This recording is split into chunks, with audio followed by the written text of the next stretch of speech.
Contra la filosofía política, por Alain Badiou, 1 de 3. Lectura por Gerardo Ferretis.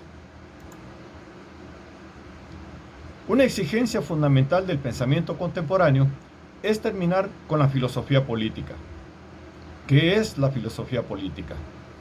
Es el programa que, considerando la política, o mejor aún lo político, como un dato objetivo, es decir, invariante, de la experiencia universal, se propone remitir el pensamiento al registro de la filosofía.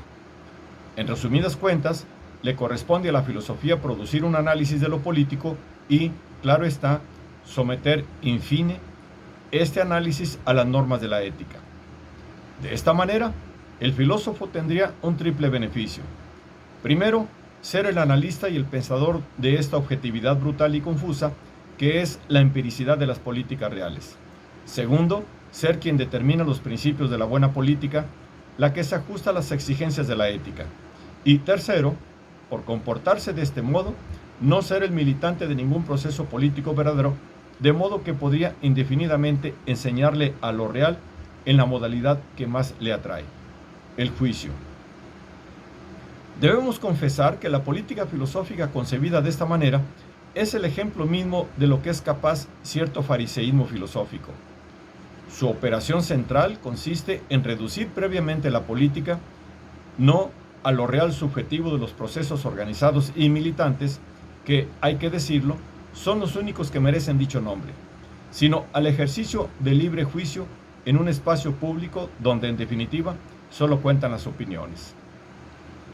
Un ejemplo característico de este procedimiento es la versión que presenta Myriam Revaud-Dallons acerca de las concepciones de Hannah Arendt. Hannah Arendt, que por más grandes que puedan ser sus méritos, especialmente en lo que respecta a sus análisis historizantes del imperialismo, no se la podría considerar inocente de las innumerables filosofías políticas adornadas de ética de derechos invocadas en su obra. Tomemos como documento de base la edición propuesta por Myriam Revaud-Dallons de las conferencias de Hannah Arendt sobre la filosofía política de Kant, conferencias cuyo postfacio, propuesto por la editora, lleva el significativo título El valor de juzgar. Tanto en el texto de las conferencias como en el postfacio, ¿a qué se denomina político y por qué Kant es el nombre propio filosófico que se toma como garantía de esta comprensión de la palabra política? Lo que está claro es que, en el dispositivo que se nos propone, política en todo caso no es el nombre. Política no es ni el nombre de un pensamiento.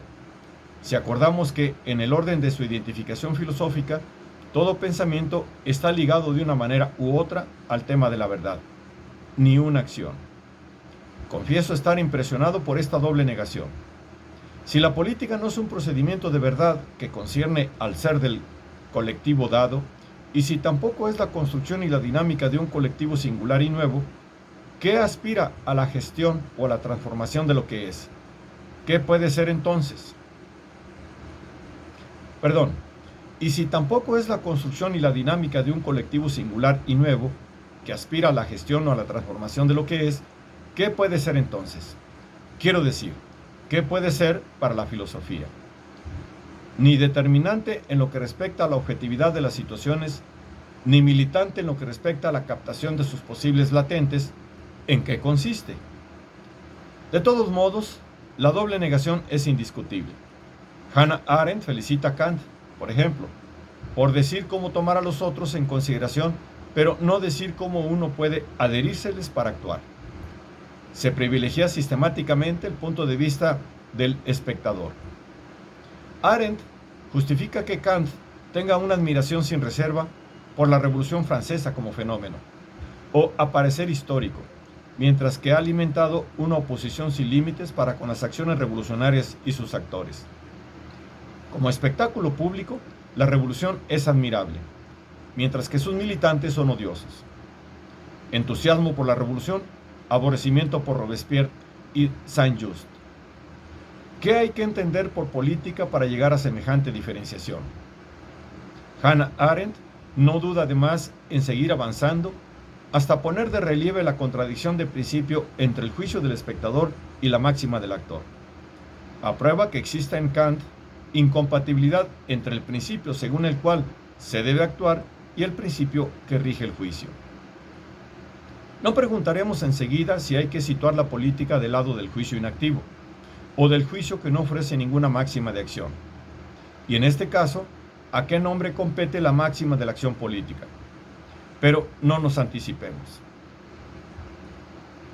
Lo que podemos asegurar es que el sujeto prescrito bajo el nombre de político será llamado un espectador del mundo, tal como si, dicho sea de paso, el teatro se situara no al lado de los que hacen los autores, actores y directores, sino exclusivamente del lado del público.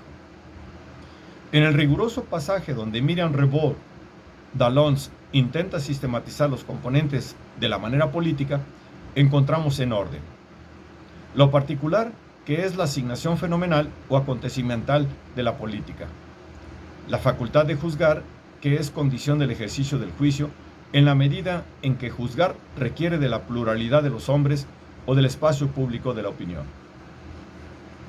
En lo que concierne a una fenomenalidad sin objeto o del orden de lo que sucede, la política es entonces el ejercicio público de un juicio. Se preguntarán, por supuesto, ¿por qué la política no es del orden mismo de lo que sucede como modificación pensable del espacio público? Myriam Rebord d'Alons insiste en esta diferenciación donde se construye el espacio político, porque en ningún caso la política es el principio, la máxima o la prescripción de una acción colectiva que pretende transformar la situación plural misma, o espacio público. Queda claro entonces que aquello que se denomina política concierne, y solo concierne, la opinión pública. Lo que aquí está abiertamente obliterado es la identificación militante de la política, que para mí es sin embargo la única identificación que puede unir política y pensamiento.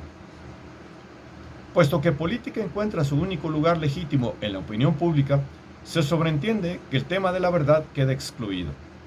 Para Hannah Arendt, lectora de Kant, como para Myriam Rebord d'Alons, lectora de Kant y de Arendt, la política es todo menos un procedimiento de verdad. Myriam Rebord d'Alons extrae como matriz del pensamiento de Arendt lo que ella denomina el antagonismo de la verdad y de la opinión, del modo de vida filosófico y del modo de vida político. Nos daremos cuenta, al pasar, que antes de ser arendtianos o kantianos, el tema de la oposición irreductible de la verdad y la opinión es platónico, que también lo es la idea de un monopolio filosófico de la verdad, idea encerrada en la conexión entre verdad y vida filosófica. Nos preguntaremos, por otra parte, ¿qué puede ser una verdad filosófica? Pero lo que no es platónico es la idea de que la política, la vida política, está eternamente consagrada a la opinión, eternamente separada de toda verdad. Sabemos qué es esta idea, sofista, y es, ya volveremos sobre esto, lo que me parece ser la política en el sentido de Arendt y Myriam Rebord d'Alons. Sofista en el sentido moderno de la palabra, es decir, consagrada a la promoción de una política muy particular, la política parlamentaria. En realidad, tenemos aquí una orientación del pensamiento cuya tradición se establece desde los griegos. Es la que, en materia de política, descalifica la verdad como tema unívoco y tiránico.